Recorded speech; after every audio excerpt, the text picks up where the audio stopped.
parole que le Saint-Esprit aime entendre, mais que la plupart des chrétiens ne prononcent tout simplement pas.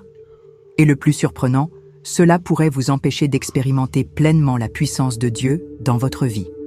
Cela peut sembler contre-intuitif, mais tout au long de la Bible, ces déclarations ont transformé des personnes ordinaires en instruments de miracles. Aujourd'hui, je vais vous révéler exactement quelles sont ces paroles, pourquoi elles attirent le mouvement surnaturel de Dieu et comment vous pouvez commencer à les utiliser dès aujourd'hui pour voir une transformation immédiate dans votre foi. Mais attention, les ignorer pourrait bloquer l'action de l'Esprit en vous. Restez avec moi jusqu'à la fin et votre vie spirituelle ne sera plus jamais la même.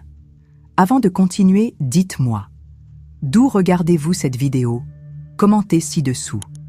C'est incroyable de voir comment le Saint-Esprit touche des personnes partout dans le monde.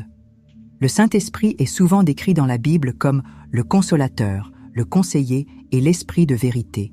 Jean 14, 26. Il n'habite pas seulement en chaque croyant en Christ, mais agit aussi puissamment pour révéler la vérité de Dieu et transformer les vies.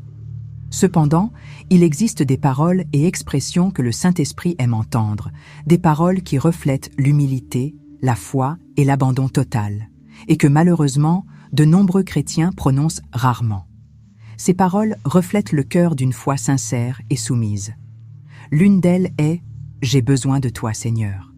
Ces mots simples, lorsqu'ils sont dits avec sincérité, expriment une véritable dépendance envers Dieu.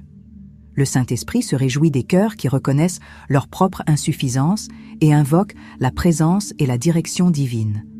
Jacques 4,6 nous rappelle « Dieu résiste aux orgueilleux, mais fait grâce aux humbles ».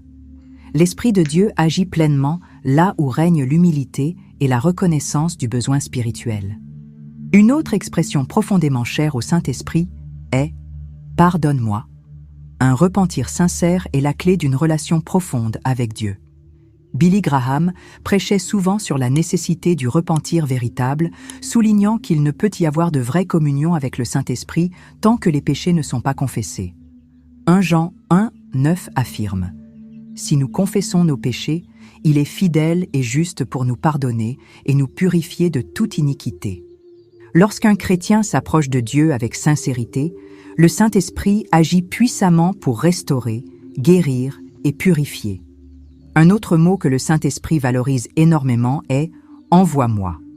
C'était la réponse du prophète Ésaïe à l'appel de Dieu « Me voici, envoie-moi ». Ésaïe 6, 8.